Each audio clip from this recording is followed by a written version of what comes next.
Сүүлийн 5 жил Улаанбаатарын өвчнөөр өвчин тохиолдол манай улсад гараагүй байсан бол 2014 оны 3 дугаар сараас уг өвчний тохиолдол ахин гарсан юм а. Өвлийн үйлрэл дэгдэлт нь нэгсдэг уг өвчнөөр 11-р сарын 30-нд Сүхбаатар сумын ерөнхий боловсролын 2 сурагч өвжилж улмаар тус сургуулийн сурагчдын дунд өвчлөл халдварлаж аймгийн нэгдсэн эмнэлгийн амбулаториор 80 гаруй хүүхэд эмчлүүлж халдвартын тасагт одоогийн байдлаар 18 хүүхэд хэвтэн эмчлүүлж байна. Сүхбаатар сумын 1-р сургуулийн ахлах болон дунд ангийн сурагчид 4-р сургуулийн мөн ахлах ангийн сурагчдын дунд уг өвчин гараад байна. Уг өвчний үед халуур чанал шинж тэмдгээр илэрч биеийн дээрээс доош улаан тууралт гарч илэрдэг байна. За ер нь бол кор бол одоо 14 оны цагаан сараас хойш 2 сараас хойш бол нэлийн дэгдсэн.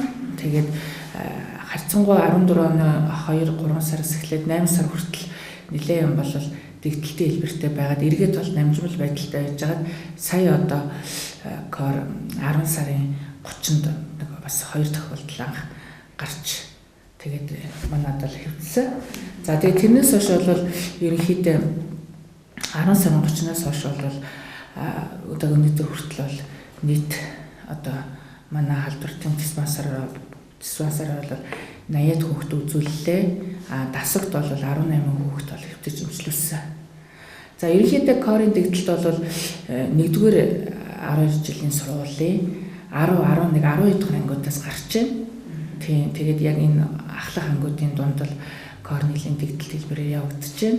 За цөөхөн тохиолдол бол 6 дугаар ангиас нэг 3-4 тохиолдол гарсан. 3 дугаар ангиас нь бас 4 тохиолдол гарсан.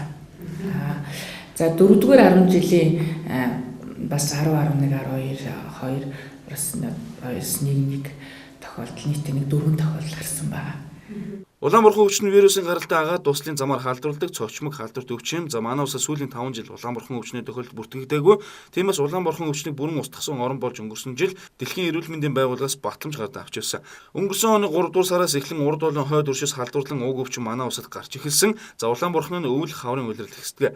8-10 жилийн үежилтэй амьсгалын замын хурц халдварт өвчин. За ялангуяа жирэмсэн их өвчлөхөд урагт нөлөөлөх аюултай байдаг. Манай улс анх 1973 оноос уг өвчний эсрэг вакциныг хэрэглэж эхэлсэн. За сүүлийн үед уг өвчин гараагүй болохоор зарим хүмүүс мэдэхгүй байж болохч эмчийн зүгээс зөвлөсөн зөвлөгөөний дагуу шаардлагатай вакцинуудыг хийлгэж явах нь чухал юм а.